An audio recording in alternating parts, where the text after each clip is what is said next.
I believe with all my being that there is by design a part of me that is eternal. You could call it your spirit. You could call it, your soul. I'm not going to get caught up in semantics, but there's a part of me that is eternal. It will last beyond this physical existence. I'm not a physical being having a spiritual experience. I'm a spiritual being having a physical experience. Welcome to another episode of the Eternal Optimist podcast. I'm your host, Matt Drinkon, and today we have a very special guest on the show. This is none other than the +1, the spouse to the famous Johanna White that we've had on the show. I bet this is interesting because Zach White is in his own way, he is a celebrity out there in the world that that serves engineers, that has a very, very popular show. I mean, he himself is a celebrity. So I wanted to just try to throw him for one by introducing him as the +1 to Johanna White. But I'd like to introduce our amazing guest today, Mr. Zach White. Zach, how are you today, my friend? Matt, I feel incredible, and you have probably elevated my status in the world by introducing me as a +1 to Johanna White. She is a world changer and an amazing woman. I am very, very blessed to be married to her. So happy to be here today as a +1. And if I can bring anything else to the conversation, then I think we'll be in good shape. Fantastic. So many places we could go today, and I like to ask about things that are challenging, because this is a show we want to offer hope and offer a you can do it too attitude of how we survived and somehow found a way to thrive during our hardest times. So I love to go back in time with you and travel back to the journey, your side of the journey, when you and Johanna first got together. So I'd love to ask you how you met, and then just to hear your narrative on life moving forward. So, well, feel free to take it away, Zach. I definitely encourage everyone to go listen to Johanna's episode after this, or if you feel inspired to pause and go listen to it now, it might create better context. But when Johanna and I met, Matt, we were actually on two completely different paths of life. When we first met, I was actually married to someone else. And I think we'll need to explain a little bit of that here in just a second. So we met at the same ballroom dancing studio. Johanna and I both share a love and a passion for dance. I did competitive ballroom and Latin dancing in college at Purdue University while I was studying mechanical engineering, known as the dancing nerd in many circles. And so we met dancing. We met dancing, and we reconnected on the dance floor at the time where we then journeyed together through her story, which involves extreme difficulty with a brain tumor that may come up. We could talk more about it. And I was in my own journey of extreme challenge, in that the one thing, Matt, that I said I would never do and would never happen to me, happened to me, and I did, and that was getting divorced. And so while I know we want to kind of pick up at the Johanna Zach narrative, and it's pretty amazing, I think it would be useful to back all the way up to when I was 13. 13, middle school, puberty, all the things, traumatic time of any young boy's life. And it's the day after Christmas. And I had my tonsils and adenoids taken out. If anybody's had that procedure, it's not super big deal, but you end up with the frozen peas on your face, the bag of frozen peas. So I'm laying on the couch. I'm waking up from a nap. I've got a, now lukewarm bag of peas on my face. And I look around in our house, and Matt, I promise you, there must have been 20 or 30 people from our church in my house. I'm just like, what is going on? And I look around, everybody's really sad. My mom's over on the other couch crying, and my sisters are in the other room, and everything's kind of a mess. Like, what's going on? Well, while I had been asleep, my dad had left a note from my mom and just driven off. Left, gone. And he was saying, hey, enough's enough. I want a divorce. And I still don't have any connection or relationship with my dad since that time. We had some court mandated visits. We saw each other a bit, but I've not seen or spoken with him, in 15 years. And that whole situation, my parents divorcing, shaped my entire childhood and life. And I hated divorce. I hated it. Yeah, I went into a really deep depression, age 13. It was a really tough time. Well, fast forward, I got married to my college dance partner and sweetheart. Right out of college, I got married, working hard, living life. And about 5 years into that marriage, I came home from a work trip to what I thought was going to be dinner with my spouse, Matt. And you can kind of imagine where the story's going. I walk into an empty house and there's a note on the kitchen table. My spouse was, at that point, enough's enough, and she wanted a divorce. That, bookending of the experience that I had at 13, my dad leaving a note for my mom, and it wrecked my childhood. And then coming into adulthood and literally having told everybody, my parents divorced, I'll never get divorced. I was really, that was a rock that I stood on. And that entire foundation just crumbled in terms of my identity and what I thought was true in my adult life. And I ended up divorced, and it wrecked me. It totally wrecked me. And Matt, now here, connect the dots. Here's Johanna going through her brain tumor and incredible difficulty in her journey. And I step into the scene having just gotten divorced and going through that, and our paths cross. And in many ways, we were both at our lowest point. And I believe in a way, we just spent time together to encourage each other at the beginning. Hey, I don't want to face my junk, but I can encourage you. I can pray for you with your brain tumor. I can support you. How can I help you? And she was sending me encouragement and just saying, hey, I'm so sorry about the divorce. She knew my ex-wife and, had met her before. And, she was encouraging me, and we just started spending time together. And her dad actually mentored me a little bit, and just some really wild moments. And that's where the journey began. So it's a completely unsuspecting start.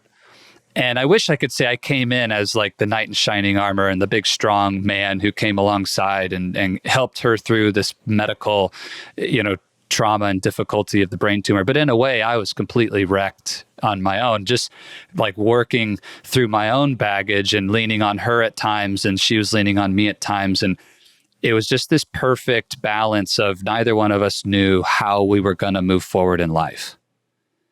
And that set the stage for our relationship. Wow. Thank you for taking the time to go back to 13 and share where we were and then how we met. It just goes to show you, dear listener out there right now, that I'm talking to Zach White right now, the man who now, is leading a revolution, a man now that is known for positive, who's known to coach high performing teams and people. And he's just like the rest of every other high performer ever had on the show. He's a duck under the water going a million miles an hour, and he came from challenge. It was never given. It was never a silver spoon. This is just hard stuff. And I want to lighten the mood for a second. I love that you called yourself the dancing nerd. I love that you went to Purdue, because I'm a Purdue fan. I was in high school excellent. when Gene Cady and Glenn Robinson, the big crime dog, were over there crushing it. And back in the Purdue glory days, they have a chance now with Zach Edey. They have potential to win the title this year. They're looking good. If they're gonna do it, now's a good time. That's for sure. Yes. I'm holding my breath. Yes.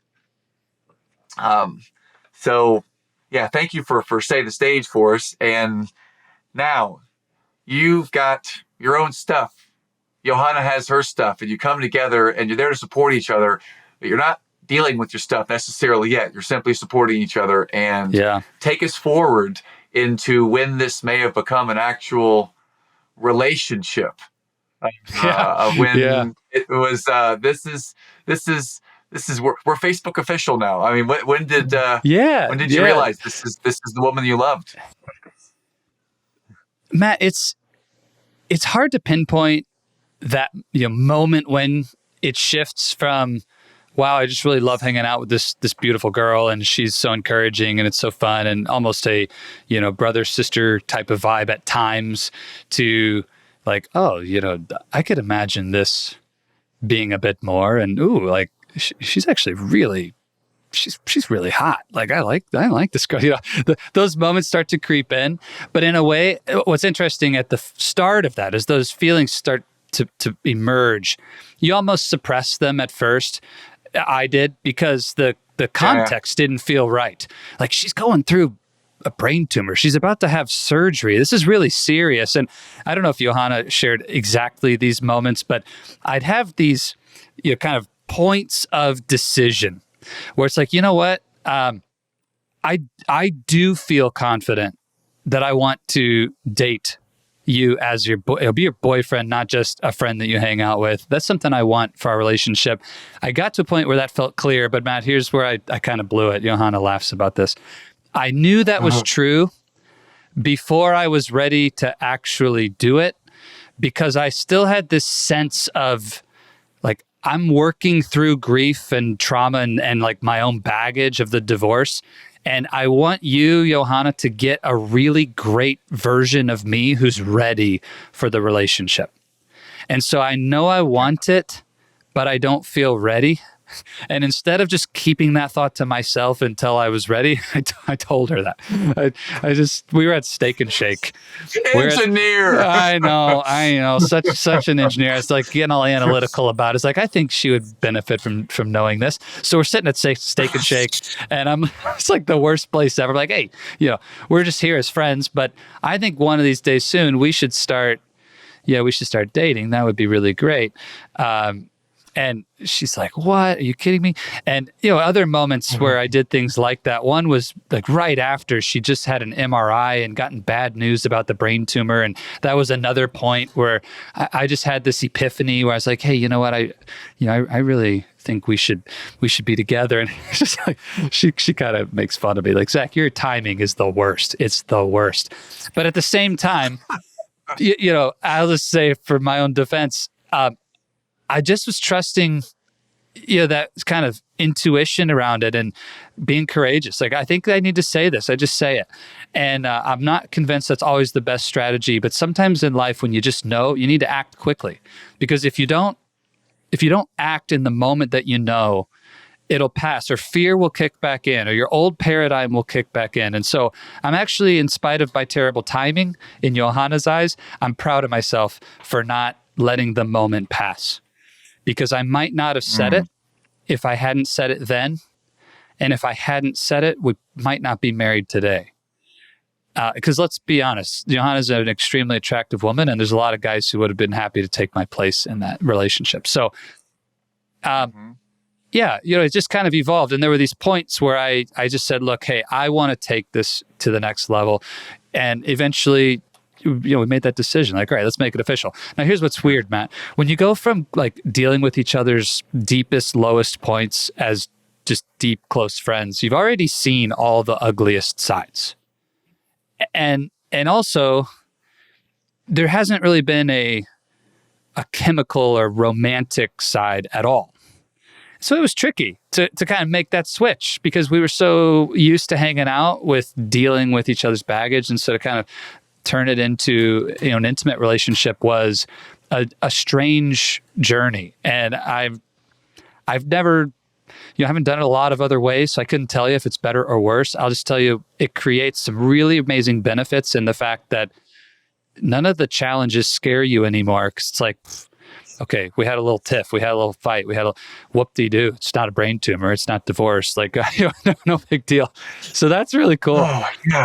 But on the flip side, it creates some challenges with like, how do we kind of leave all that behind and just enjoy each other's presence and date and have fun and like you would normally do and experience. So it was a wild ride, but man, I wouldn't have it any other way. I'm so happy with being together, and our marriage is awesome. And here we are. Yeah. Well, that is a very pointed, challenging question. I'm sure that a lot of our listeners are curious. How do you, when you've been through stuff together, how do you continue the relationship or work through a relationship when there's just so much challenge or baggage, as you call it? Just there's so much stuff there. I mean, how do we live with that and love through that, with that? I mean, how do you think about that, Zach? First, I got to do the work on me. You know, if I'm not actively, consistently developing myself, challenging myself, dealing with those parts of my life that are wounded and that are incomplete, you know, in terms of my understanding, whatever it is, I got to do the work on me. And Johanna's got to do the work on her. You know, take full responsibility for our paths and our healing. You know, for her, physical healing as well as emotional. For me, you know, the emotional and growth through the divorce. Like, we got to deal with that and not rely on the other person to always be the one who's carrying me through. And I think that's been huge for us. It's amazing to have a supporting, loving partner who, when you are in a low place, can help you and come alongside and put a, you know, you can lean on them. That's so good. But if you become dependent on that, it can, or you start to expect that in every low moment, that can be a little seed for some bitterness or resentment to come in, and it can really soil or you know, take away from the intimacy, because you're not really showing up to that relationship in a giving way. You're always taking. And so I think that's the first thing. I got to do the work on me. And then the second piece is a shared vision. The moments of our marriage that have been the best, or even when we were, you know, dating and really experiencing the joy of falling in love, part of what made that special and continues to this day is when we really feel connected to a shared vision of the future. We're going somewhere together. And it's not that it's identical. We don't want the exact same things, but we want enough of the same direction, and we can see that picture of how we can have the shared bits, and I can have my bits and she can have her bits, and that whole picture is clear. When that's true, oh, it's so fun. When we've allowed that to disintegrate, or we lose sight or lose focus on it, and there's been times where I kind of start drifting into my vision and she's kind of drifting into her vision, and we lose sight of the shared elements, and then suddenly it's like, why is there conflict? Why is it not working? It's like, oh, well, we haven't really been taking time to align that together. So that's been huge. I think doing the work on myself and then having a shared vision has allowed us to heal and then grow together and make progress in life in a way that's been intimate in the moment and fulfilling over time. Such wisdom spoken from real experience. And anyone listening, I would invite you to pause. And if you're seated somewhere where you can make a note, these two nuggets, don't let them just go in one ear and out the other. This is amazing wisdom that can really serve our marriages, our relationships. First, we've got to own doing the work on ourselves, you know, and then simultaneously a shared vision that can get us to both want to do the work on ourselves when we share that vision. Yeah. I appreciate those things so deeply. That is such great wisdom. Thanks, Zach, for that. Wow. Yeah. Amazing.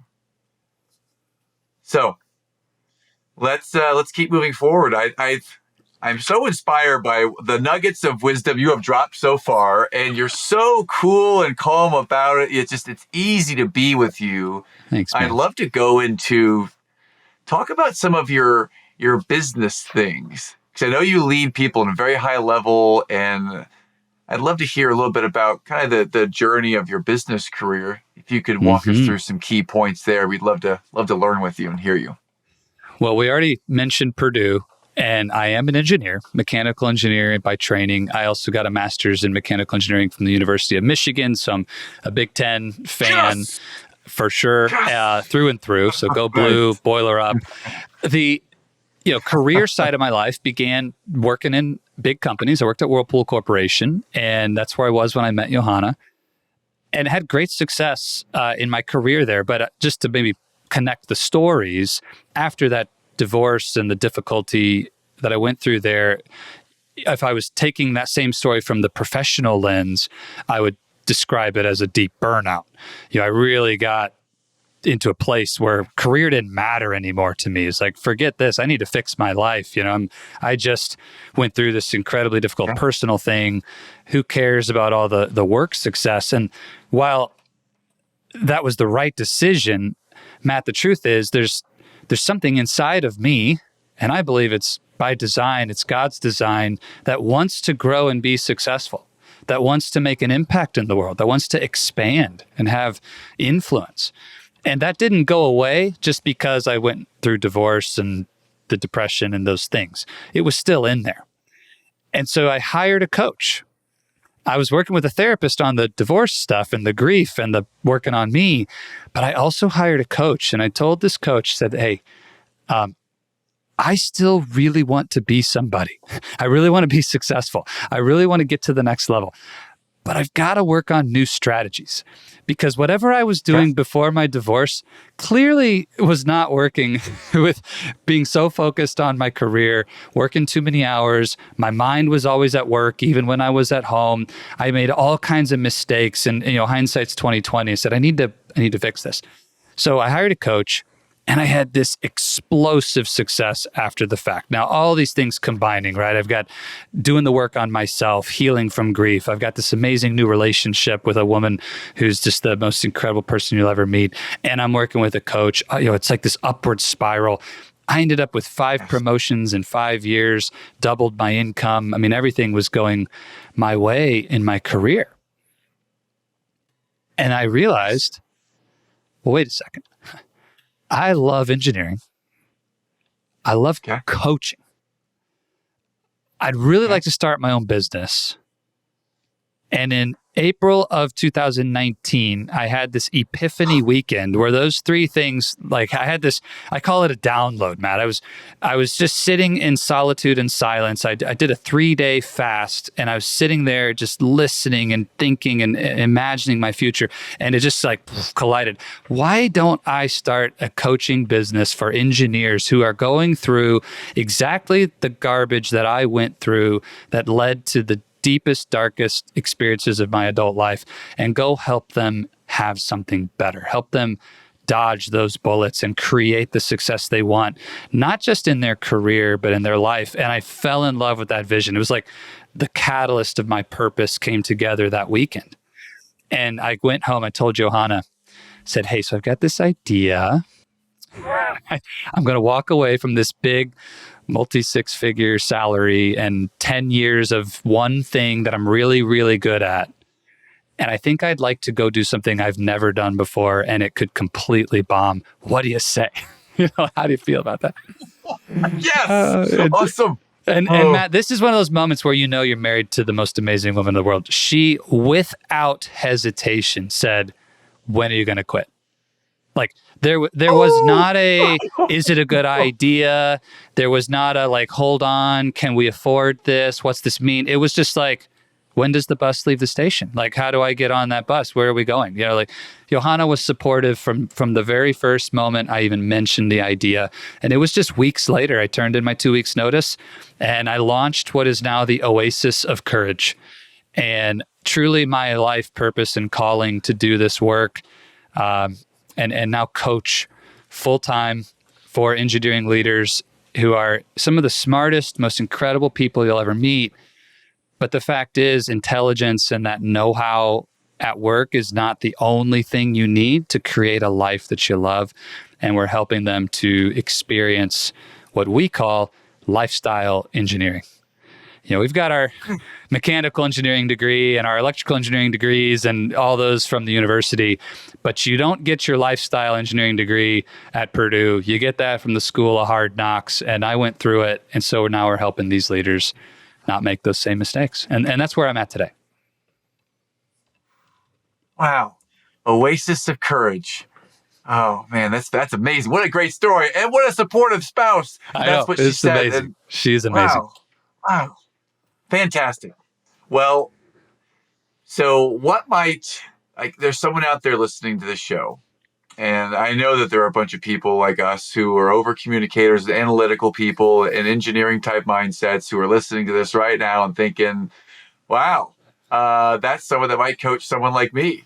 And engineers tend to overthink things. So what might be a simple, soon step that they might take to connect with you or to take that first action towards receiving support from you? Well, being an engineer myself, I always like to do my research. And if that's you, then I'd encourage you to take some time and go figure that out. Probably the best way is to just hang out with me on my podcast. I'm the host of The Happy Engineer podcast. And wherever you're listening to this incredible show, just pause, hit the search bar there and hit The Happy Engineer, give us a follow. And, 130, 140 episodes as the time of this recording, you can really get to know me and my principles, my philosophy, how we coach, and the kinds of amazing people that hang out in the Oasis of Courage.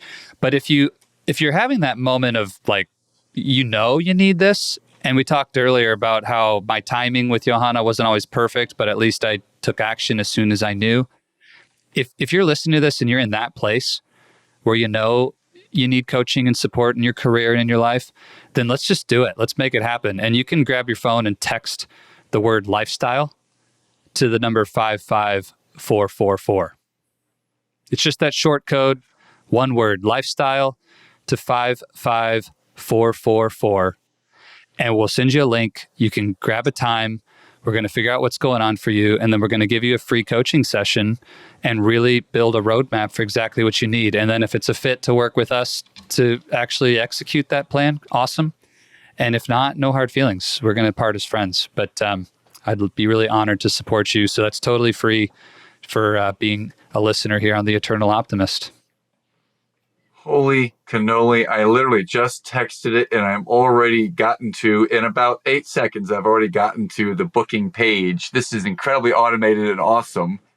Fantastic. I just love how this works. Yeah, this is great. Awesome. Thank you for sharing that. Still an engineer at heart, Matt. Still an engineer at heart. Look at this, man. I love the workflow here. This is really simple. 55444 text lifestyle, and it makes it really simple. And it's not that invasive. It doesn't make me feel pressured. It's just simple to get it booked. This is really cool. So cool, man. This is good. This is really good. What might a coaching session look or feel like to someone who feels like right now that I've got things pretty figured out? I just want to test the water and see if this is for me or not. But I'm actually pretty good. I just want more information, which is like a lot of engineers probably think that. Man. So, yeah, how might it look or feel? Matt, may I have your permission to just be really candid, really blunt on that question right now? Go for it, man. Go for it. I am speaking from experience here. As an engineer, I idolized my intelligence. Some days, Johanna would probably tell you I still do. The IQ, it's important, it's powerful, it makes us great engineers. And this might be, you might work in supply chain or logistics or finance, any of these deep analytical, logical kinds of occupations. And this information gathering mode and like, oh, I'm pretty good. I know a lot. I just want to learn some more. The skepticism that comes with all of that. That exact mindset is the barrier to you reaching a level of life that is so far beyond what you're experiencing now that you literally can't imagine it. You don't know what's on the other side of that door.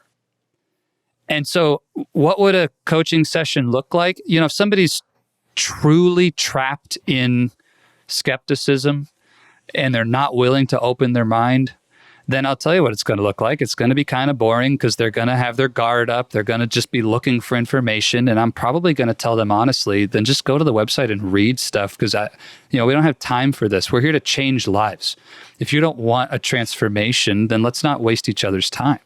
And I don't mean to insult anybody when I say that, but if you don't come to coaching with a coachable spirit and an open mind, then you're not going to receive what's possible. So, most of the sessions that I have, really the goal is to help people realize knowledge is not what you need. You're smart enough. Good grief. You got a PhD in, biomedical engineering. Like you got the knowledge. And if all you think you need is knowledge, then go to Barnes and Noble and read more books. But there's something inside you that brought you to this call today. And what I want to do in this first session is get that little still voice that gave you that sense, like maybe I should talk to a coach. If we could peel back all of that IQ, get out of the ivory tower of the mind, go put your toes in the grass in the real world for a little bit and just say, I wonder what that was.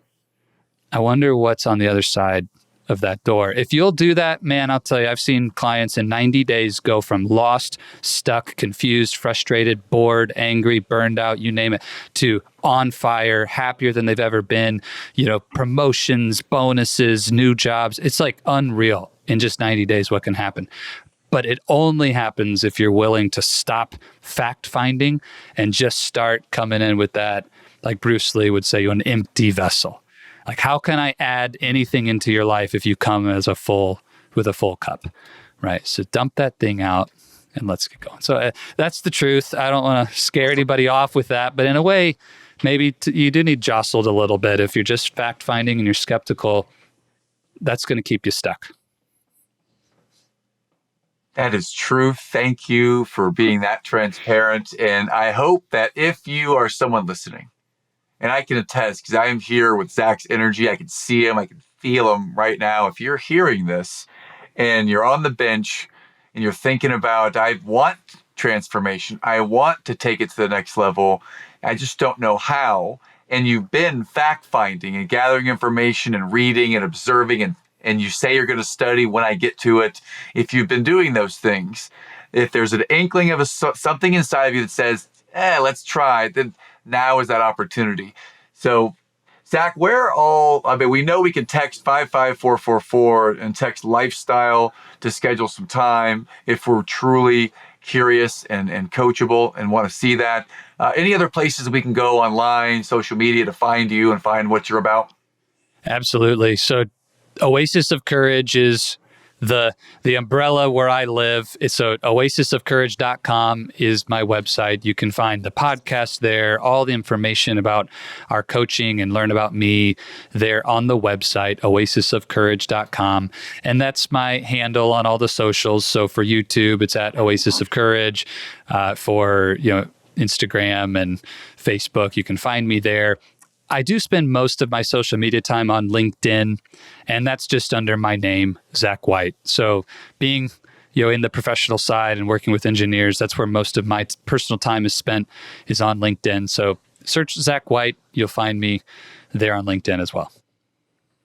Thank you. Well, Zach, this has been something, a conversation that can plant a seed of transformation into any listener. So thank you for gifting us with your time. And we have made it to the engineer-friendly lightning round zone. Ding, ding, ding. So here we go. We are going to throw some questions at you, looking for your heart response, whatever your gut tells you. Perfect. I'd like to ask you if there are 1 to 3 books that have had an impact on you. What 1 to 3 books might you recommend out there, Zach? The Bible's had the biggest impact. Tony Robbins' Awaken the Giant Within had a huge impact at that time in my life when I first read it. And Dale Carnegie's How to Win Friends and Influence People, while it's a staple and a classic, as an engineer, I needed it more than most, and I read it every single year. those are the top three that come to mind.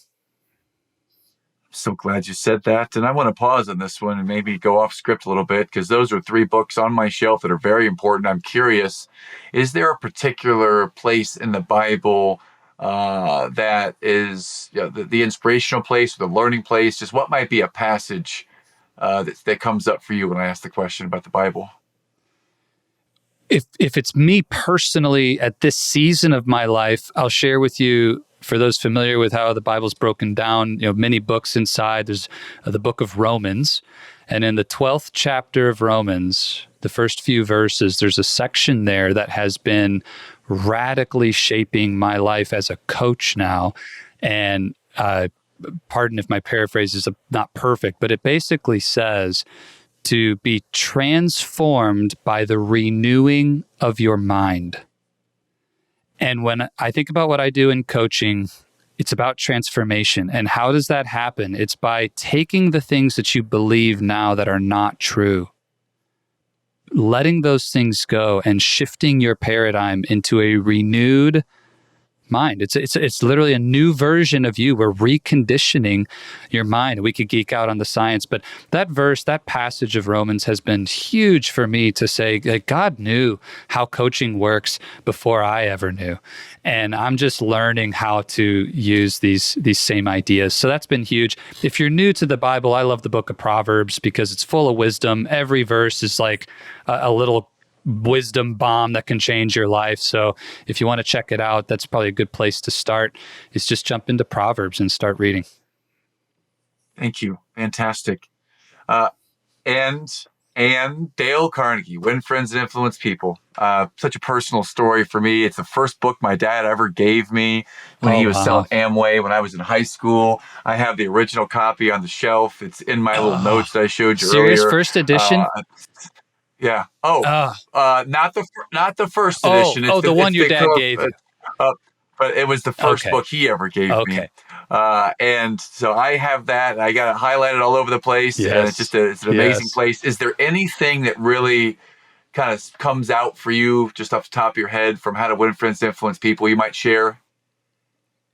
I think the chapter where he describes how to be a great conversationalist, and basically what he says is, if you'll just show up and start being genuinely curious and asking questions to people, and you literally never say anything about yourself at all, people walk away from that experience and they'll say, gosh, Matt is such an amazing person to talk to. He is so interesting. He's such a kind, wonderful person. And you'll hear them say that, and you're like, I didn't even say anything. All I did was ask them questions.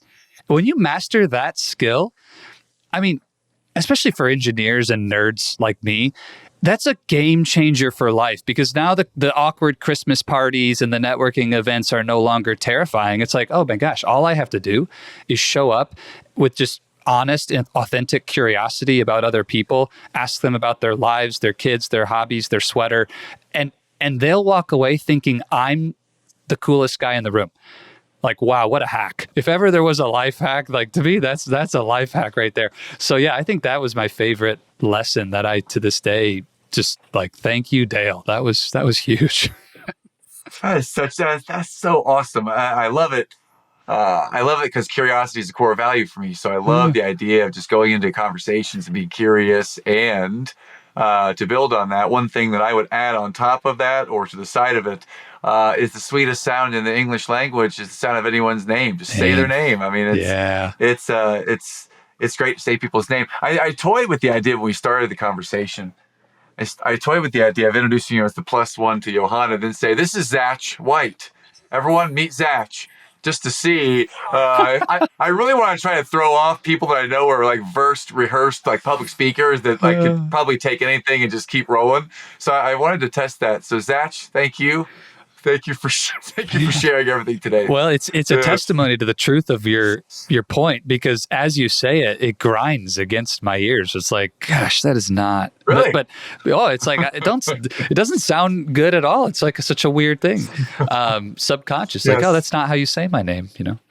Anyway, weird. Yeah. Weird. Well, someone whose last name is Drinkon, who's everyone in the history of the world has gotten the name inaccurate. I'm with you on the name stuff. Okay. Well, Zach, next question then. Let's talk about Please. music. Is there a certain music or genre or an artist, song, just any type of what comes up for you when I ask you about music that moves you?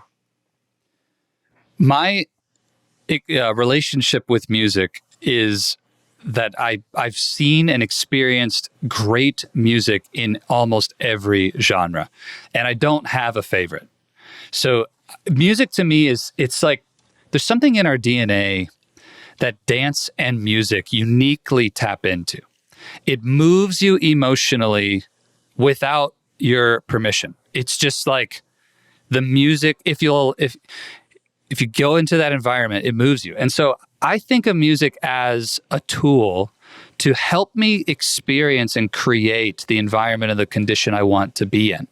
So if I'm working out, I have a special playlist of my like pump it up tunes that puts me into the mode where I can work out hard. If I'm studying, I have a set of tunes that I will listen to that helps me get into a really focused state. When I'm coaching, if I need to get prepped for a session, I have a list of songs that I only use before coaching sessions that I've kind of conditioned myself to, like, this is the kind of energy I want to bring as a coach. I love country music with Johanna. If we're going out to the barn to ride our horse, I love to turn on some Dierks Bentley or some, country music or stuff, because it just gets you in the mood to go to the barn and ride the horse. So I love all kinds of music. I love jazz. I love classical. There's really not anything I won't listen to. But I also think there is bad music in every genre too. Some artists are just not good. So for me, if it's really world class in any given category, I enjoy it if it's matched to the right experience. So like the wrong music at the wrong time, it doesn't matter if it's world class. It's like, I don't want to hear that. That's kind of my relationship to it. And there's a lot of artists I do like, but I rarely go pick because of the artist. I pick because of what I need to hear, if that makes sense. Oh, yeah. What a great answer. Every question I ask, you have amazing depth and answers. I just love listening to you speak. So I am really thrilled to ask you this last question. I ask everyone to hear your genuine response. Eternal Optimist, that's the name of our show.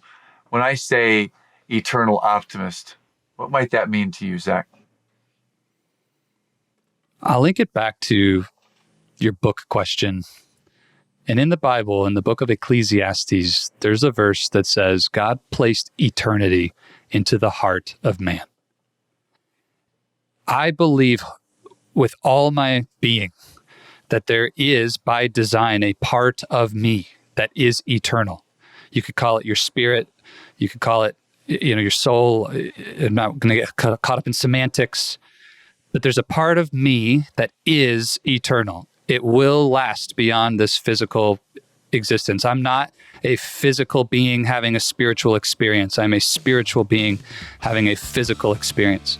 And so when I see the eternal optimist, what that means to me is the part of me that will live beyond this life is meant for something better. It is optimistic.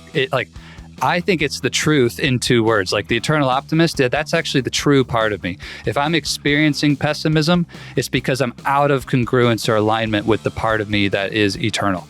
That side is inherently optimistic because it knows what's really possible. It knows what infinite potential I really have. It knows the power that's not yet tapped into that I could tap into if I would just go through the transformation journey we talked about earlier.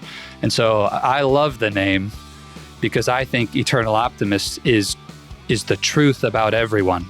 And the question is, will you allow yourself to believe it, to discover it, to accept it, and then boldly, courageously step into it? So yeah, I think it's a brilliant name, and I want to be an eternal optimist every day, every moment.